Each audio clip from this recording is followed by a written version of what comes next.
नमस्कार, बहुत स्वागत है आपका। आप देख रहे हैं शिव पुराण उपाय। अगर आप हमसे अभी अभी जुड़े हैं तो प्लीज़ चैनल को सब्सक्राइब कर लें और पसंद आए तो वीडियो को लाइक करें। कमेंट में हर हर महादेव जरूर लिखें। नवरात्र के दिनों में माता रानी पृथ्वी लोक पर आती हैं और माँ के आगमन से भक्तों में उल्लास तो दौड़ता है, लेकिन घर में सकारात्मक ऊर्जा भी आती है। तो बदलते मौसम में जब माता रानी आती हैं तब जीवन में एक ऊर्जा का संचार होता है, सकारात्मक ऊर्जा। और इसीलिए नवरात्र के दिनों में कुछ ऐसी वस्तुएं हैं जिसे जरूर खरीदी जाती है या आपके घर में है तो उसी को आप फिर से पूजा पाठ कर सकते हैं। नवरात्र का समय चल रहा है और नवरात्र के दिनों में कुछ विशेष उपाय किए जाते हैं, कुछ विशेष वस्तुएं घर लाई जाती हैं। वैसे तो हर किसी को जीवन में धन चाहिए, हर कोई चाहता है उसका शत्रु ना हो, हर कोई चाहता है घर में खुशियां हो, हर कोई चाहता है जीवन की जो आनंद वाला पल है वो बढ़ जाए।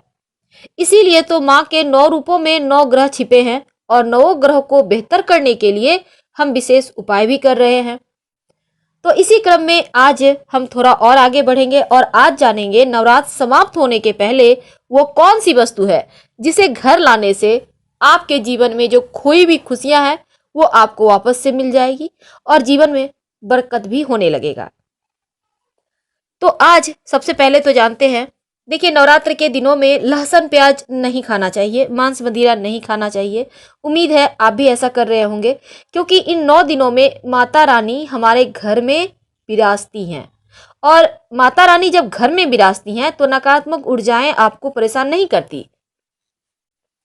और ये जो लहसुन प्याज वगैरह होता है ये तामसिक भोजन है जो एक पिचासी शक्ति को आकर्षित करता है, इसीलिए इन दिनों में नहीं खाना चाहिए। देखिए नवरात्र इस बार चूंकि बहुत खास दुर्लभ संयोग के साथ आया है, 1 महीना का अधिक मास भी था, इसके बाद लेट से शुरू हुआ है नवरात्र। लेकिन आज हम आपको विशेष उपाय बताने वाले हैं, विशेष वस्तु के बारे में। नवरात्र में माता रानी का आशीर्वाद अगर आप चाहते हैं प्राप्त करना तो नवरात्र समाप्त होने के पहले आप किसी भी दिन कमल का पुष्प ले आइए और लाकर आप माँ लक्ष्मी को, माता रानी, माँ दुर्गा को अर्पित कीजिए, क्योंकि कमल का पुष्प माता रानी को अत्यंत ही प्रिय है और कमल का पुष्प उसमें 108 पंखुड़ी होता है। इसको अर्पित करने से आपके जीवन के सारे कष्ट मिट जाते हैं। जरूर लाइए। वैसे तो नवरात्र के दिनों में सोना या चांदी का सिक्का भी लाने का विधान है, खास करके चांदी का सिक्का, क्योंकि महाअष्टमी के दिन इस चांदी के सिक्का का प्रयोग होता है जो आपके जीवन के धन को स्थिर रखता है, धन को बढ़ाता है। क्या करेंगे? देखिए नवरात्र के अष्टमी तिथि को इस चांदी का सिक्का का प्रयोग किया जाता है और इसके बारे में भी हम आपको बता ही देते हैं।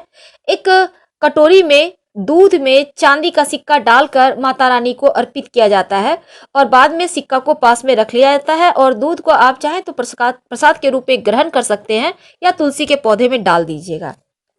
नवरात्रि के दिनों में कौड़ी, आपको कौड़ी के बारे में पता होगा, माँ लक्ष्मी को बहुत प्रिय है। अगर जीवन में धन से जुड़ी हुई परेशानी है तो ऐसे में आप नवरात्र के दिनों में, नवरात्र समाप्त होने के पहले कौड़ी जरूर ले आइए और इसको लाकर आप पहले माता रानी को लाल कपड़े में रखकर अर्पित करें और फिर आप इसको संभाल कर धन के स्थान पे रखें। कम से कम 5 कौड़ी लाइएगा। जीवन की जो धन की परेशानी है वो समाप्त हो जाती है। तो माता रानी को मनाना बहुत आसान है। अगर आप नवरात्रि के शुभ दिनों में चाहते हैं कि माँ की कृपा आप पर बरसती रहे, इसके लिए आप कमल पुष्प पर बैठी हुई माँ लक्ष्मी की तस्वीर घर में लेके आए। याद रखिए, बैठी हुई माँ लक्ष्मी, खड़ी नहीं। खड़े का मतलब होता है वो फटाफट से आएंगी और निकल जाएंगी। बैठी हुई यानी स्थिर लक्ष्मी। और इसको आप अपने घर में, अगर पहले से आपकी तस्वीर है तो अच्छी बात है, नहीं है तो ले ही आइए। और माँ दुर्गा, माँ लक्ष्मी जी दोनों की ही कृपा आप पर बरसती रहेगी। नवरात्र के दिनों में माता रानी को आप गुड़हल का पुष्प जरूर अर्पित करें। गुड़हल का पुष्प लाल रंग का हो तो ये सर्वोत्तम होता है और ऐसा करने से शत्रु बाधाएं समाप्त हो जाती है। आपके विरोधी चाहकर भी आपका बाल भी बांका नहीं कर सकते। शंख, आपने शंख के बारे में तो सुना ही होगा। आप कोई भी शंख ला सकते हैं। अगर आपके घर में पहले से है तो लाने की आवश्यकता नहीं है। सुबह शाम 3-3 बार बजाया कीजिए रोज। और अगर नहीं है तो आप ले आइए। आप मोती शंख भी ला सकते हैं, दक्षिणावर्ती शंख भी ला सकते हैं।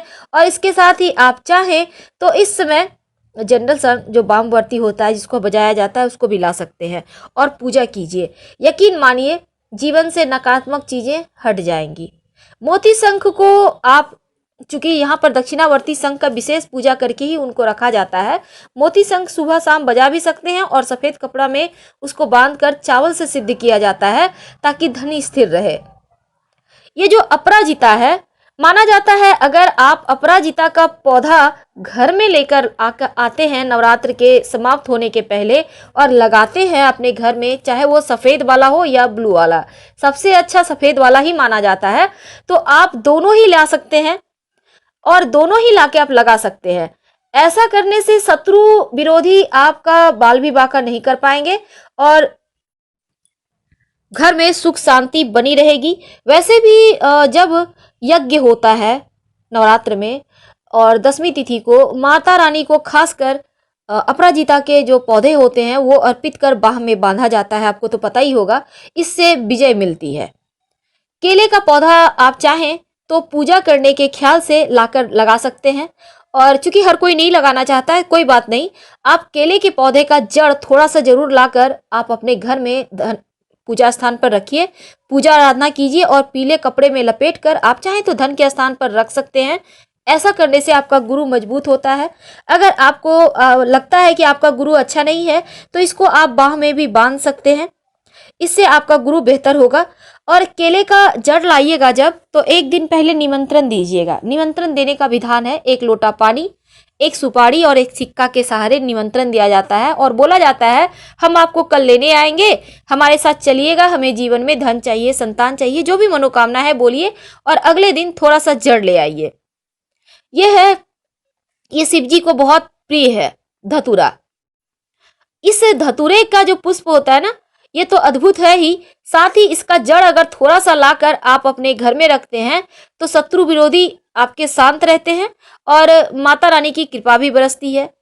हरसिंगार का पुष्प अगर लाकर आप माता रानी का अभिषेक करते हैं तो जीवन के हर कष्ट ही मिट जाएंगे। अगर आप हरसिंगार का पौधा लाकर अपने घर के मुख्य दरवाजे पर लगाते हैं या कहीं भी लगाते हैं तो आपके जीवन में खुशियां आती है, क्योंकि हरसिंगार का पौधा घर में होने से आनंद बढ़ता है। वैसे ये आपकी मर्जी पर है, कोई भी काम आप कर सकते हैं। अगर आप फ्लैट में रहते हैं, आपके पास जगह नहीं है, तो थोड़ा थोड़ा जड़ ला सकते हैं, उससे भी काम चल जाएगा। तो माता रानी की कृपा पाने के लिए नारियल तो आप जरूर ही लाइएगा और नारियल लाकर, जैसे कि अभी हमने आपको बताया कि 5 पूजा के दिन नारियल लाकर लाल कपड़े में लपेट कर इसको आप माता रानी को अर्पित कर अगर सुरक्षित रख लें तो धन की कमी नहीं होती। महाअष्टमी के दिन माता रानी के मंदिर में जाकर एक नारियल जरूर भेंट करें। जीवन में आकस्मिक बाधाओं से, दुर्घटनाओं से सुरक्षित बने रहेंगे। और ये जो नारियल है, ये आपके जीवन की नारियल अगर आप एक भी 10वीं के दिन फोड़ देते हैं, विजयादशमी के दिन मंदिर में जाकर या कहीं भी, तो आपके जीवन की जो पूरे साल दुर्घटनाएं हैं जिससे आपको डर लगता है, तमाम बाधाएं समाप्त हो जाती है। तो नवरात्र में माँ दुर्गा को सुख, समृद्धि और धन की देवी के रूप में हम पूजते हैं और नवरात्रि के दौरान माँ दुर्गा की विधि विधान से पूजा अर्चना भी की जाती है। इसीलिए मान्यता है कि माँ दुर्गा जिससे प्रसन्न होती है उन पर खास कृपा बरसाती है। वैसे तो साल भर में 4 नवरात्रि आती है, लेकिन 2 नवरात्रि प्रमुख है। तो नवरात्रि में कलश स्थापना के साथ ही पूजा पाठ आपने शुरू कर दिया होगा और नवरात्रि में हवन भी नियमित रूप से करें, नहीं करते हैं तो अंतिम दिन जरूर कीजिएगा। और नवरात्र के दिन में आप अपने घर के मंदिर की अच्छे से जैसे साफ सफाई तो करेंगे ही रोज, और जो कुछ चीज़ें हैं जैसे कि मुरझाए हुए पुष्प हैं उन्हें हटा दें, इकट्ठा करके घर में मत रखिएगा। धन्यवाद, हम फिर मिलेंगे।